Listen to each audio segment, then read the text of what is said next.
Looping అంటే starting లో చెప్పాను, రాసేది ఒక స్టేట్మెంటే రాస్తాము, ఆ కండిషన్ ఒకటి పెడతాము, ఆ కండిషన్ ఫాల్స్ అయ్యేంత వరకు కూడా మనం ఆ స్టేట్మెంట్ ని number of times already flow shots తీసాం, 1 to 10 numbers, 1 to n numbers, some of digits, ఇవన్నీ చేసాం. గుర్తుందా ఫ్లో షాట్స్?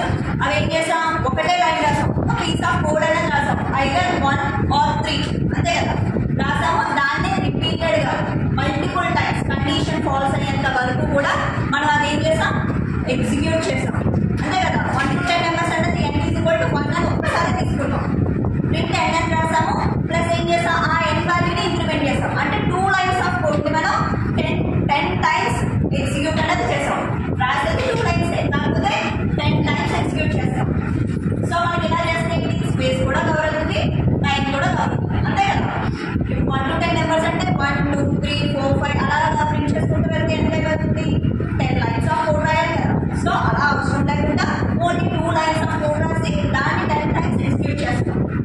ఓకేనా. లూపింగ్ వచ్చేటప్పుడు అలాగే బేస్డ్ ఆన్ ఒక కండిషన్ పెట్టుకుంటాం, ఆ కండిషన్ ఫాల్స్ అయ్యేంత వరకు కూడా ఆ స్టేట్మెంట్స్ అనేవి ఎగ్జిక్యూట్ అవుతూనే ఉంటాయి మల్టిపుల్ టైమ్స్. క్లియరా లూపింగ్ అంటే?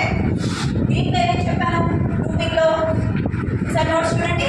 కండిషనల్ స్టేట్మెంట్స్ లో, లూపింగ్ స్టేట్మెంట్స్ లో ఏమేమి యూజ్ చేస్తాను functions, for, while, do while.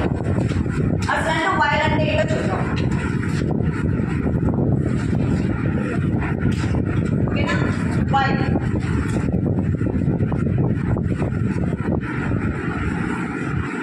పెట్టండి. వైల్ అనేది ఒక ఫంక్షన్. సో ఇది ఖచ్చితంగా ఈ బ్రేసెస్ అనేవి ఉండాలి. ఓకేనా. వైల్ అనేది ఒక ఫంక్షన్, కంపల్సరీ అనేది ఉండాలి. Continuously executes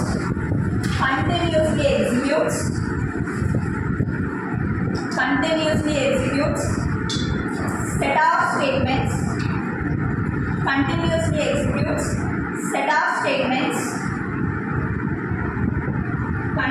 executes set of statements until given condition return false. Return అనేది until given condition returns false.